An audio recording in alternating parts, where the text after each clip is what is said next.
This is the gospel according to the IRS, Breaking Points and Church Financial Updates. And now, here's the authority, Dr. Michael Chitwood and Breaking Points. Welcome to Breaking Points today. We're so glad that you could take this time to join us because it could save your life. You know, sometimes it's not what you know that will hurt you, it's what you don't know. Just a few seconds a day, just for a few pennies a day, something so simple sometimes can save your life, your ministry. Welcome to the program. We're glad that you're with us today. Thank you for showing an interest to get your house of worship in order, because we know that God cannot and will not bless a mess. Take out your piece of paper and your beautiful fountain pen there. I want to talk to you about something that's not very well talked about and not very well known about. Every church that we've gone in to do a compliance audit, and by the way, I would say this to you, all of you out there need to have a compliance audit. Every church that we've gone into to do a compliance audit, we found out that most of the time, in fact all of them just about, their minute books are in very, very bad shape. Now, minute book, what do I mean by minute book? So at the top of your page, I want you to put down, up at the top of your page, I want you to put down legal. Legal, the legal part of your ministry. Let's break it down if we can. First of all, there's two parts. We have the legal part and we have the financial part. That's pretty much the two areas of the ministry. I know you got the spiritual, but I'm dealing with the financial and the legal. I want to deal with the legal part today, and under the legal part, I'd like you to put down a corporate minute book. Now, we know that all of you are incorporated, or you should be, and if you're not, call somebody and get incorporated quickly. Call us if you want to. You need to be incorporated, and we think that most of you are. We know that you're a 501c3. We think that you are. If you're not, you better get that, because time is clicking, the clock is ticking on that thing. I want to talk about one specific area, and that is your minute book, corporate minute book. There's many components that go into the corporate minute book. One thing that does not go into the minute book is moving the piano from the second floor to the first floor, or when your next chili dinner is. That's church history. That goes in the church history book. That does not go in the church minute book, the corporate minute book. The first thing that I would like to start with today is, number one, is the Board of Directors, Trustees, or the Board of Governors meeting.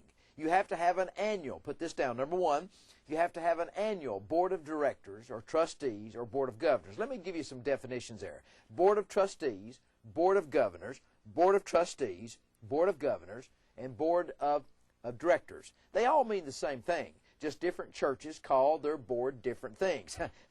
I know that some of you would like to call your board members something, but let's just kind of keep this to the legal side if we can. We don't want to be sued, do we? No. In fact, these days, the first word they teach you when you're born in the hospital is they don't teach you mama, daddy, they teach you the word sue. So in order to cover your assets and make sure you don't get sued, you have to keep your corporate minute book up to date. Corporate minute book. By the way, all of the church records should be at the church, not at some member's home. I had to take the sheriff in Pomona, California, some 22 years ago, and I went down to the lady's house. I never will forget her. Her name was Louise. Louise.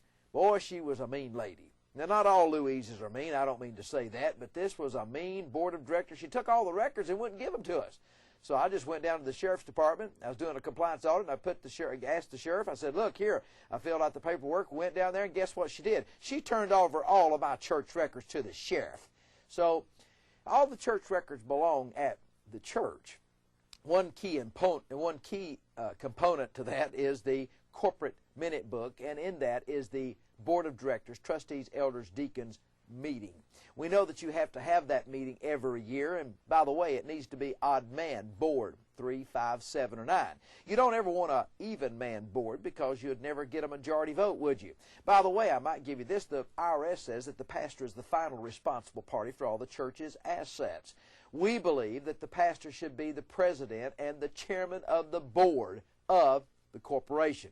So the first key component, ingredient that goes into the corporate minute book is the corporate election of the officers and directors. That's number one.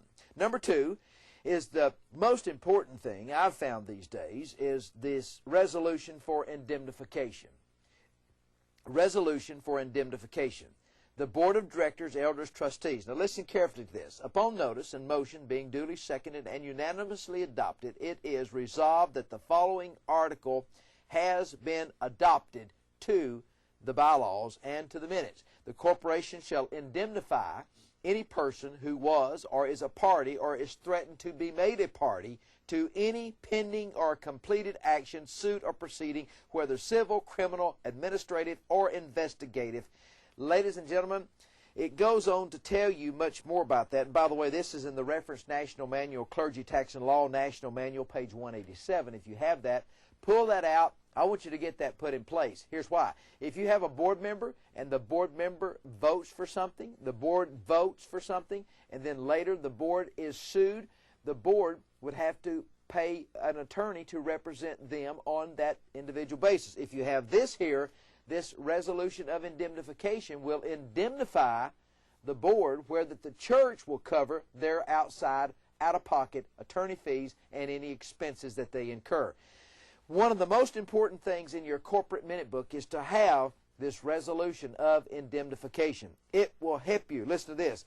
Such rights of indemnification and reimbursements shall not be deemed to be exclusive of any other right to which director, trustee, elder, board of governor, agent, attorney, accountant, or corporation may be entitled to according to the bylaws. Now, all of this needs to be tied to the bylaws, but this particular resolution of indemnification will go many, many areas and cover many areas for the protection of the board.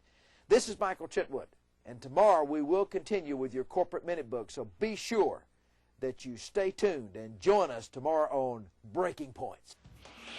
Breaking Points gives you the latest IRS updates and tax law.